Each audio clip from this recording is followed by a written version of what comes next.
Anong kailangan kong gawin upang malaman mo ikaw ay minamahal ko?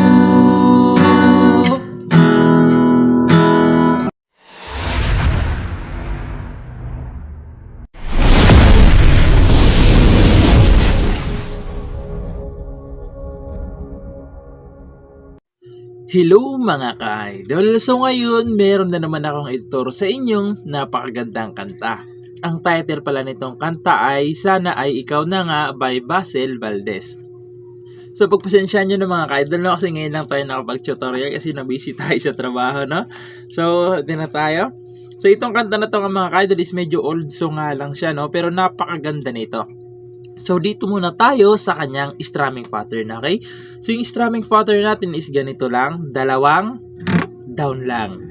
Okay?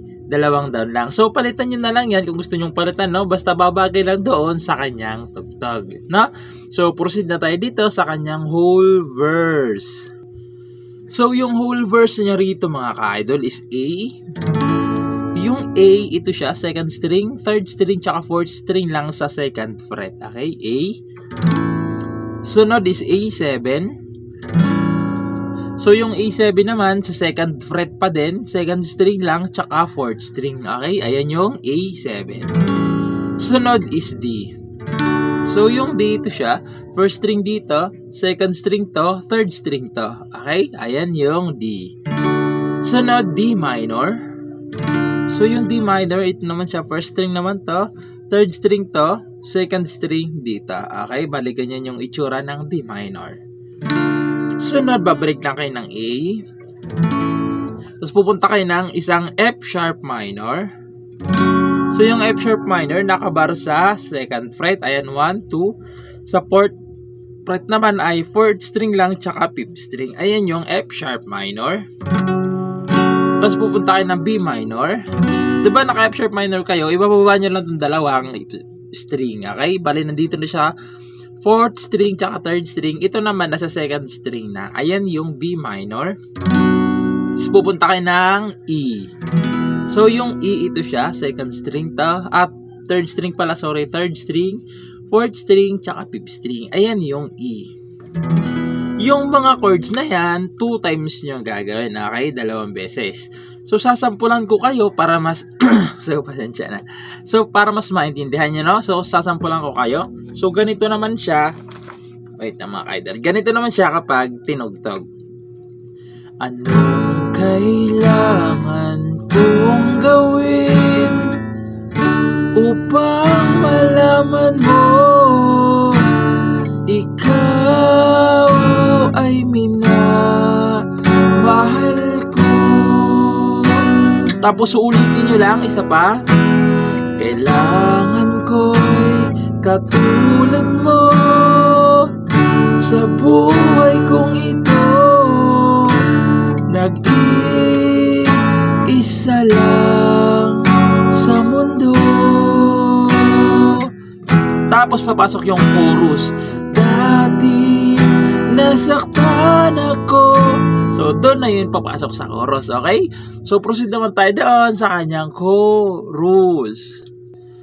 So, yung chorus niya naman dito mga ka-idol is E minor. So, yung E minor sa second fret, fifth string lang, tsaka fourth string, okay? E minor, tapos A. So, yung mga chords na naturo ko na, hindi ko na iisa-isahin, no? Para mabilis lang tayo, okay? So, ayan, A. Tapos D. Tapos D minor. Tapos, babalik lang kayo ng A. Tapos, pupunta naman kayo ng F sharp minor. Tapos, B minor. Tapos, E. Pagkatapos nyan, babalik lang ulit kayo sa A. A7, so naturo ko na rin yan. Tapos D.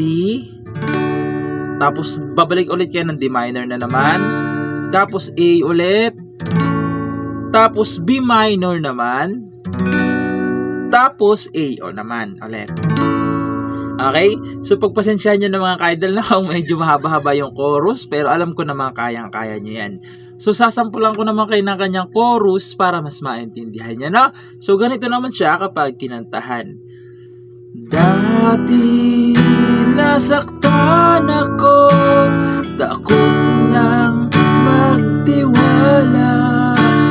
Ayoko na sanang umibig pa.